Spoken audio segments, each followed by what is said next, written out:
ఒక 5-6 గ్రామాల్లో ఎక్కువ మెజార్టీ వచ్చింది. దాంట్లో చెల్లోపాలెం గ్రామంలో నాకు బ్రహ్మాండంగా ఓట్లేశారు.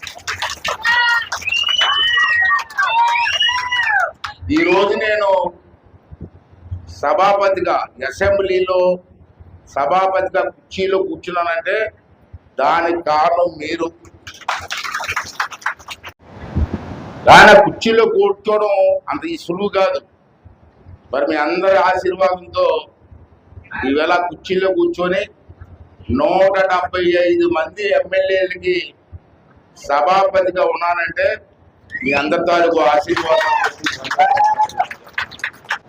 చెల్లో గ్రామం ప్రజలందరికీ ఇక్కడ సర్పంచ్ గారు ఉండొచ్చు, పెద్దలు ఉండొచ్చు, మిగతా పార్టీ వాళ్ళు చాలా మంది ఉంటారు, రకరకాల పార్టీ వాళ్ళు ఉంటారు. ఊరన్నద పార్టీలు ఉండవా? ఉంటాయి. వాళ్ళందరికీ ఒకటే మాట చెప్తాను, నేను మీ దైవాల గెలిచాను. నేను ఏ పార్టీ కూడా గుండెల్లో పెట్టుకోను, మనసులో పెట్టుకోను. మీ ఊరికి ఏం కావాలో అందరూ కలిసి చెప్పండి, చేసి బాధ్యత నేను తీసుకుంటా.